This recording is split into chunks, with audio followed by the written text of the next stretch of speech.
qué gusto podernos encontrar de nuevo. El domingo pasado recordábamos a nuestros fieles difuntos y este domingo recordamos y celebramos a la primera y principal de nuestras iglesias y templos diseminados en el mundo. Hoy celebramos la fiesta de la dedicación, de la consagración de la Basílica de Letrán, de San Juan de Letrán, que es la catedral de la diócesis de Roma, que es la catedral del Papa. Ahí está la sede de Pedro. Es verdad que él vive en el Vaticano y que ordinariamente celebra en la Basílica de San Pedro las grandes fiestas. Y junto con otras basílicas constituyen las 4 grandes basílicas romanas: San Pedro, San Pablo extramuros, fuera de las murallas de Jerusalén, Santa María la Mayor y San Juan de Letrán, que es la primera y la principal de las iglesias. El Papa Francisco acostumbraba siempre, antes y al regresar de sus viajes, visitar esa basílica de San Juan de Letrán y allí ofrecer una ofrenda de flores a la imagen de la Virgen, la Madonna, la Señora, la Madre de Roma y de los romanos. San Juan de Letrán tiene pues una historia impresionante. Como basílica es la primera que fue construida hacia el año 320 por el emperador Constantino, que fue el primero que dio libertad religiosa para que los cristianos pudieran celebrar libremente su culto, libremente el culto a Jesucristo, sin necesidad de vivir escondidas en las catacumbas. Santa Elena, la madre de Constantino, fue la principal evangelizadora de Constantino, hasta que un día, cuando él se dirigía a una batalla, vio en el cielo una cruz, y en la cruz un letrero que decía: en este signo vencerás. Desde entonces Constantino se convirtió, no quiso bautizarse, se bautizó en su lecho de muerte, porque la disciplina penitenciaria en aquel tiempo era demasiado fuerte. Es decir, cometes un pecado y estás fuera, ¿verdad? Y nada más te podías confesar una vez en tu vida. Y entonces Constantino prefirió dejar el bautismo hasta el día de su muerte, hasta los días previos a su muerte, para así poder ir inmediatamente a la gloria. Esa es la historia. Él fue el que construyó esta basílica, la primera y más antigua de las basílicas romanas.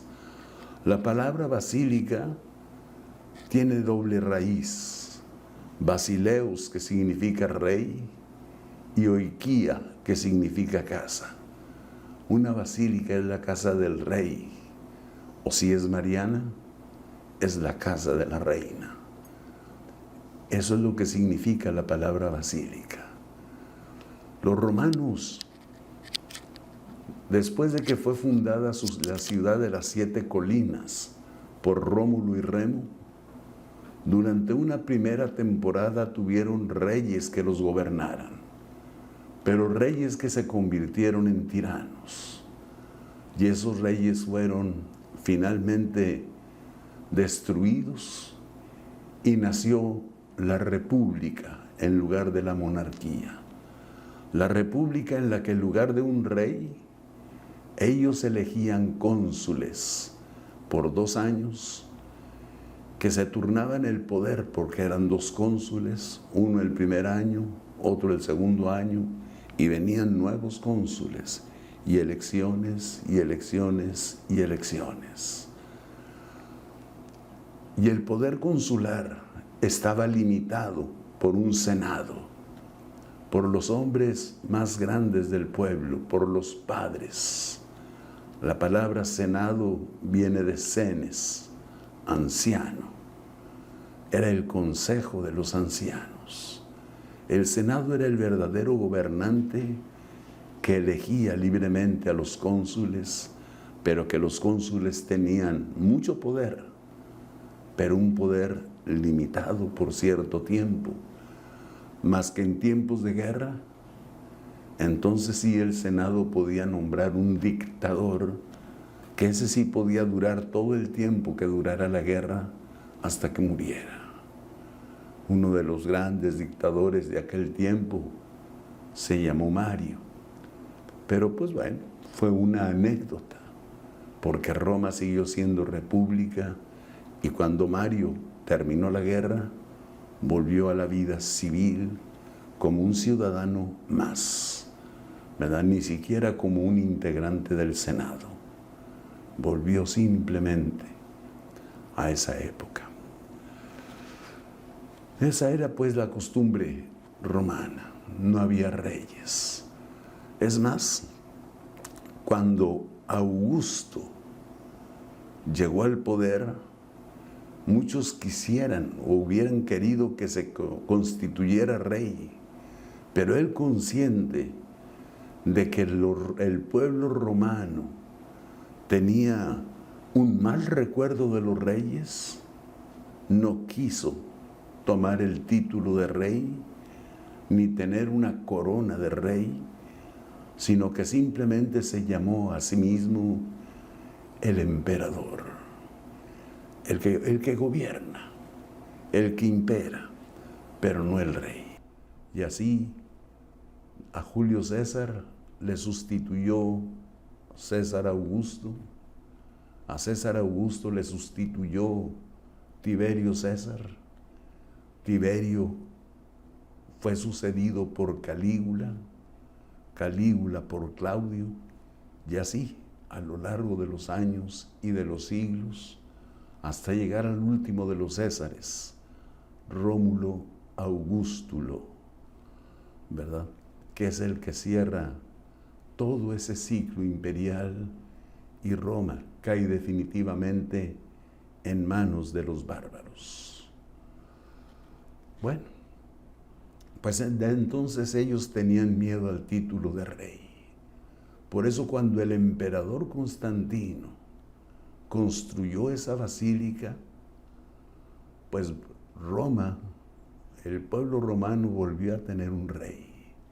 Pero ese rey fue el Santísimo Redentor, Jesucristo, a quien está dedicada la Basílica de San Juan de Letrán. Esa es la casa del verdadero rey del pueblo romano y de la Iglesia Católica. Y no solo esa, en todo templo donde Dios vive, donde Dios se manifiesta, porque ahí se recongregan los fieles, porque ahí se escucha la palabra, porque allí son presididos por un legítimo pastor, porque ahí se celebra la Eucaristía, porque ahí está el Santísimo Sacramento del altar, se convierten en verdaderos templos, en verdaderos templos. Y los principales templos llevan el nombre de basílicas, la casa del rey. Les hablaba de las 4 basílicas mayores de Roma: San Juan de Letrán, San Pedro en el Vaticano, San Pablo fuera de los muros y Santa María la Mayor. Pero junto a esas 4 grandes basílicas hay otras 3 basílicas menores, ¿verdad?, dedicadas a diversos santos y multitud de templos.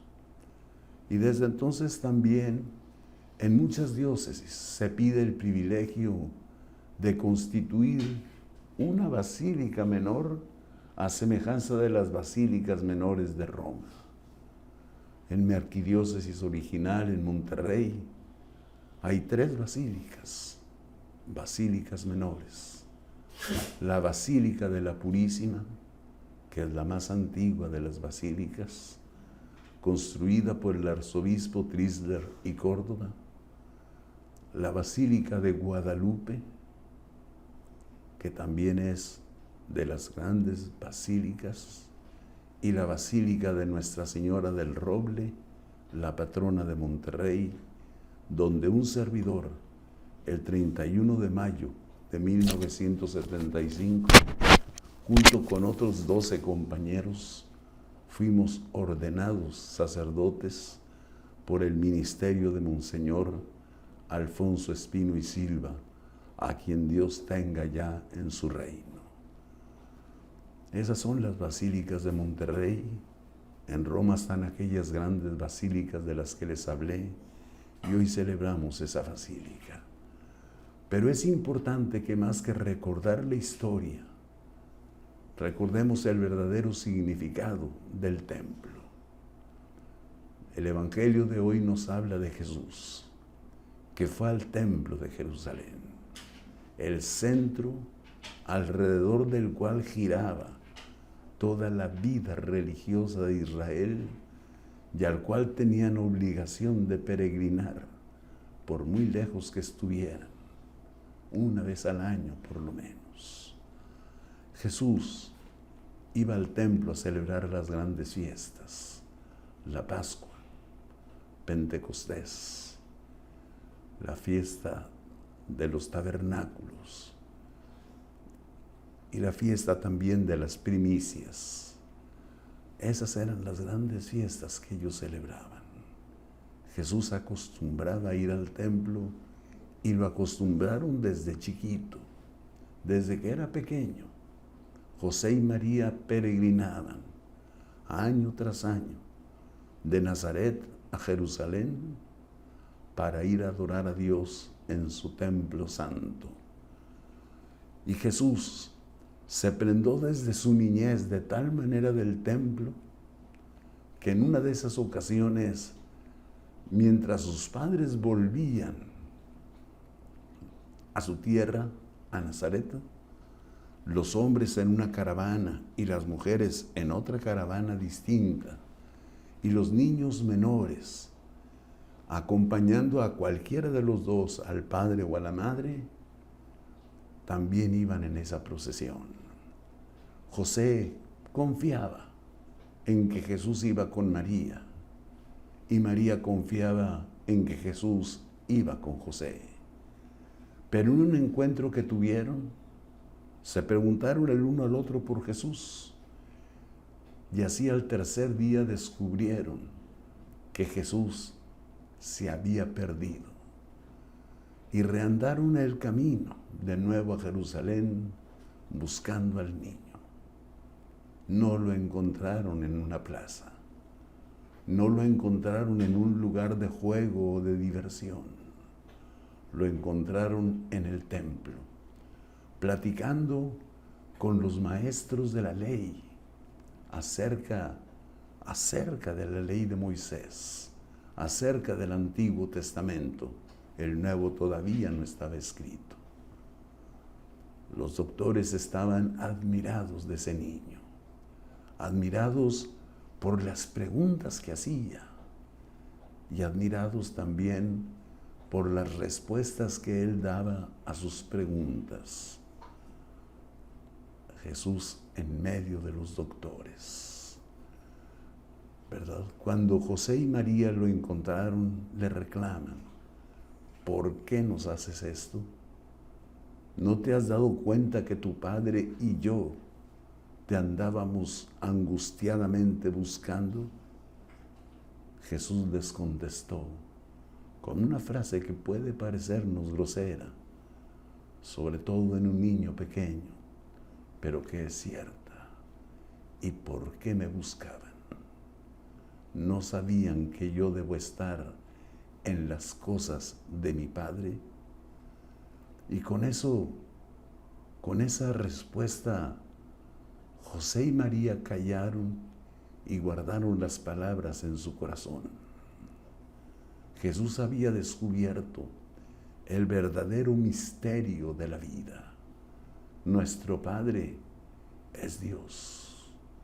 Nuestros padres humanos nos procrean, pero no nos crean. Dios es el autor de nuestras vidas. Somos hijos de Dios y estamos llamados a ser hijos de Dios.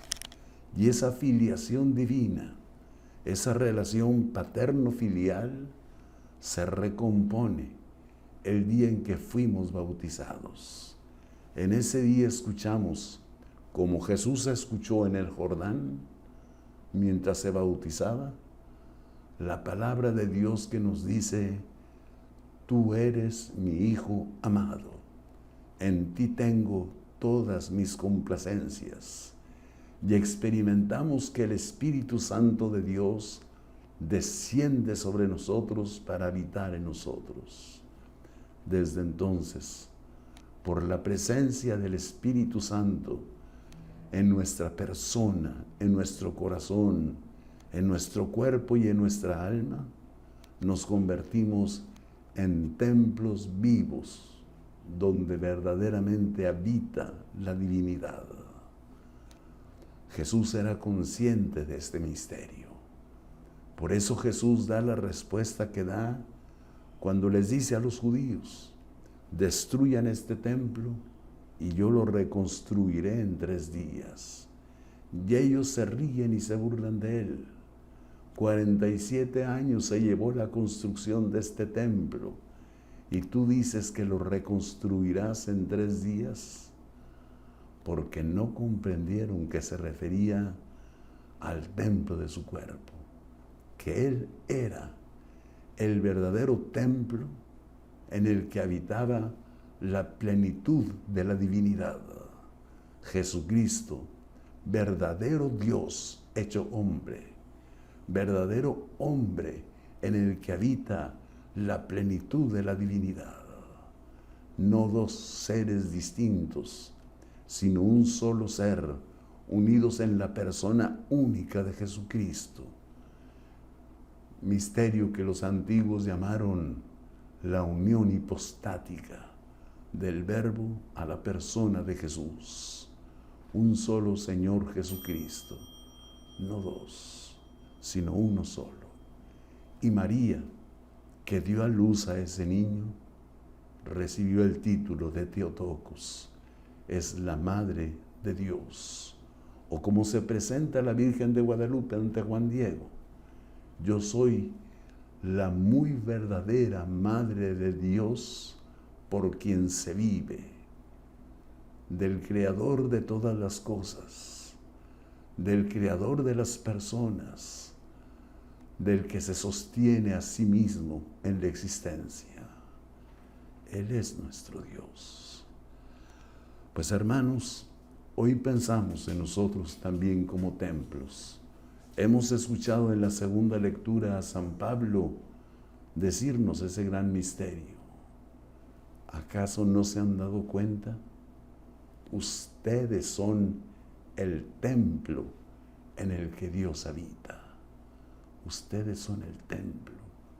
Y nos invita a vivir una vida que sea digna del templo, que sea digna de una manifestación de Dios.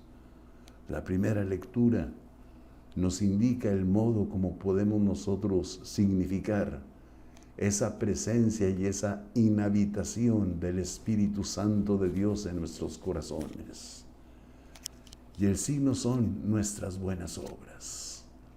La primera lectura tomada del profeta Ezequiel nos habla del templo del Antiguo Testamento y dice que él vio que brotaba agua del templo, del norte, del sur, del oriente y del poniente, y que formaban un gran río, y donde quiera que pasaban sus aguas brotaba la vida, y la tierra se hacía fértil, y el desierto florecía. Así debe de ser la vida del cristiano, saber florecer en cualquier lugar que estemos, saber hacer florecer a todas nuestras relaciones humanas, que nuestros hermanos y nuestros amigos crezcan gracias a nuestra cercanía, que crezcan como Jesús creció, en estatura, en sabiduría, pero sobre todo en gracia, que seamos agraciados, que seamos capaces de ser gratos a los ojos de Dios y de los hombres, a los ojos de Dios y de los hombres. Y Jesús fue así, una persona grata a los ojos de Dios y de los hombres, salvo de aquellos hombres que habían perdido el sentido de humanidad y que deshumanizados lo llevaron al Calvario y a la cruz. Hoy recordamos, nosotros somos el templo de Dios y estamos llamados a ser fecundos y a dar vida. Nosotros somos el verdadero templo de Dios y no podemos convertir nuestras vidas en un simple instrumento de trabajo, hacer de nuestros cuerpos o del trabajo de nuestros cuerpos un negocio para ganar dinero. Ustedes han hecho un mercado, han convertido en mercado la casa de mi Padre. Que el cristiano no puede tampoco manchar su cuerpo con la fornicación, porque entonces también estamos haciendo fornicar el templo de Dios y lo convertimos en un burdel, en un lugar de libido, en un lugar de encuentro con Dios. Que el Señor nos permita reflexionar en la santidad de nuestros templos, respetar la dignidad de nuestros templos, su sacralidad, de tal manera que se respire un ambiente tal que verdaderamente nos haga iglesia, comunidad, iglesia de los convocados, reunión de los convocados, no de los que se reunieron espontáneamente, sino de aquellos que han recibido el mismo llamado y que nos sentimos hermanos en la fe, porque tenemos un solo Dios y Padre en el cual creemos. Que Dios nos bendiga, que Dios bendiga nuestros templos materiales, pero sobre todo que nuestro Dios bendiga los templos vivos que son nuestras comunidades, nuestros grupos apostólicos, nuestros grupos de oración, nuestros grupos de reflexión sobre la palabra de Dios. Que Dios bendiga a cada creyente y haga de nosotros un verdadero templo en el cual se manifieste la presencia de nuestro Dios. Varias veces, durante las celebraciones de confirmaciones, les he dicho, en una casa, nosotros sabemos quién habita por lo que escuchamos, por el ruido que escuchamos salir de esa casa. Cuando escuchamos carcajadas, maldiciones, chistes subidos de tono, nos damos cuenta de que en esa casa Dios está ausente. Cuando nosotros oímos que hay paz, armonía, fraternidad, que es un verdadero hogar donde se construye una familia, sabemos, allí está Dios, allí está el Señor. Que el Señor pues haga de nuestras personas, de nuestras familias, de nuestros hogares y de nuestros templos, un verdadero templo. Y que el Señor nos invite a purificar también nuestros templos, que no los convirtamos en mercado. Eso es algo difícil de lograr, difícil de lograr. No porque las señoras del tal movimiento se pongan a vender enchiladas o galletas afuera del templo, o las monjitas. Por eso no, sino porque muchas veces para algunas personas se convierte en ocasión de negocio. El domingo de Ramos, ¿cuántos no creyentes van a vender ramos al templo?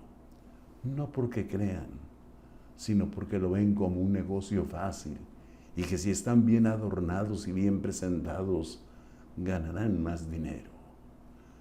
En una ocasión me tocó platicar con un grupo, eran jóvenes, todos ellos, que me llamaban la atención porque al pueblo que yo iba, Bahía Tortugas, Bahía Asunción, San José del Cabo, al templo que yo iba, ellos estaban presentes. Y les dije, bueno, pues cuánta devoción de ustedes, ¿verdad? No, resultó que ninguno de ellos era católico, eran protestantes, pero iban a tomar fotos de las confirmaciones para venderlas porque ese era su negocio. Bueno, dije, bendito sea Dios. Bendito sea Dios, porque sí se notaba también que las predicaciones los golpeaban y que se acercaban a la fe. Y pensé, Dios tiene sus caminos y su forma de seducirnos, y que también este sea para ellos el camino que los conduzca a la verdadera iglesia, a la verdadera fe, hasta que se logre plenamente el sueño de Jesús, que sean uno, como tú y yo, Padre, somos uno. Que los cristianos dejemos de estar divididos en tantas confesiones y sectas para ser esa iglesia que proclamamos, una sola iglesia, santa, católica y apostólica. Una iglesia que se defina por su santidad, una iglesia que se defina por su catolicidad, porque conserva íntegro el mensaje de la fe y es una casa de puertas abiertas para todos los hombres y mujeres del planeta. Una iglesia verdaderamente católica, integral y universal. Que Dios los bendiga y nos ayude a purificar nuestros templos de todo aquello que los vuelve menos dignos, de toda actitud mercantil, de toda forma de mercantilismo, y que nos haga más propicios a la fe y nos ayude a acercarnos más y más al Señor nuestro Dios. Con un abrazo, los bendigo y los deseo lo mejor, y les deseo que tengan un feliz domingo. Y nos vemos aquí, si Dios quiere, la próxima semana. Que por intercesión de María, Nuestra Señora de Loreto, Nuestra Señora de la Paz, se digne bendecirlos el Dios Todopoderoso, Padre,